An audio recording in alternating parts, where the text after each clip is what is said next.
Hello and welcome to today's 5 at 5. Thank you so much for joining me. I'm so happy you are here. I hope you have had a good day. And I pray that even if you haven't had a good day, that this time in God's Word is going to encourage you. The last time we were together, we were reading from Matthew 7, 1 through 6, about judging not. We thank God even now for opening our ears that we can hear and our heart to receive. Matthew 7, 1 through 6. It says, "Judge not that you be not judged. For with what judgment you judge, you will be judged, and with the measure you use, it will be measured back to you. And why do you look at the speck in your brother's eye and do not consider the plank in your own eye? Or how can you say to your brother, let me remove the speck in your eye, and look, a plank is in your own eye? Hypocrite, first remove the plank from your own eye, and then you will see clearly to remove the speck from your brother's eye. Do not give what is holy to the dogs, nor cast your pearls before swine, lest they trample them under their feet and turn and tear you in pieces." Today, I just want to look at where Jesus says, then you will see clearly to remove the speck in your own eye. The goal isn't condemnation. The goal is restoration. Let's not be people that condemn, for God has not condemned us. He convicts us to restore us. Once the log of pride or self-righteousness is removed, that's when we can see others through the eyes of compassion. It has to be removed. Sometimes we don't realize how arrogant we are, how self-righteous we are, because we forget. We've been walking with the Lord and we feel good about ourselves, or I'm reading my Bible, I go to church, all the things that we write on our checklist. To check, I'm good. To check, I'm righteous. To check.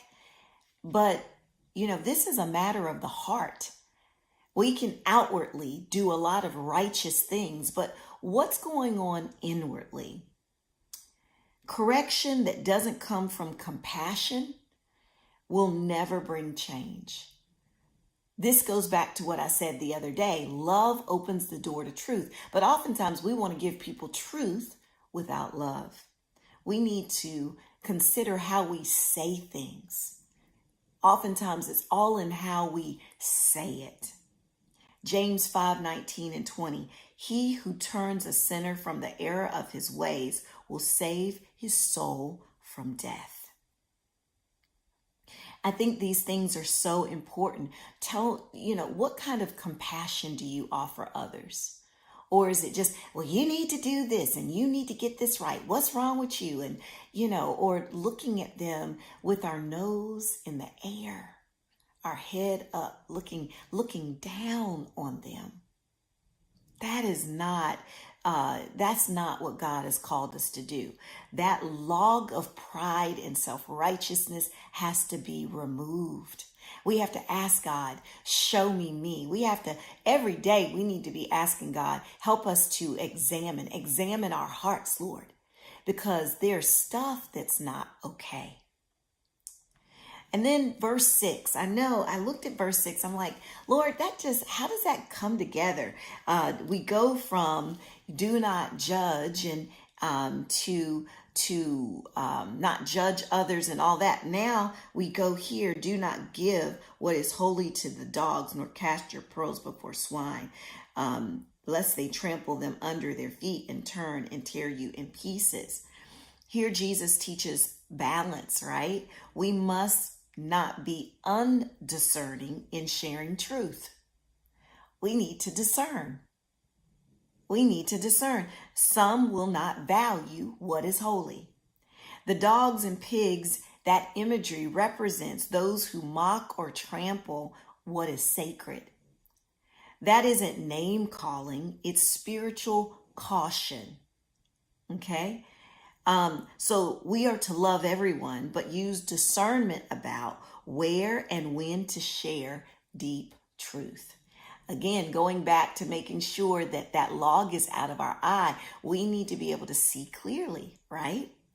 So wisdom knows when to speak and wisdom knows when to step back. Proverbs 9:7-8 says, whoever corrects a mocker invites insults. So Jesus calls us to humble self-examination. Let us examine ourselves so that there can be gracious restoration. We need restoration just like others. So judging not to destroy, but to develop others, to encourage others, to lift them up. These are the things God has called us to do. I pray that this word resonates with you. I pray that it takes deep root in your life. We are to be not just hearers of God's word, but doers. And it starts with me, right? It starts with you. It's me, oh Lord, standing in the need of prayer. It is only there that we can then move forward in how we interact and encourage and speak to others.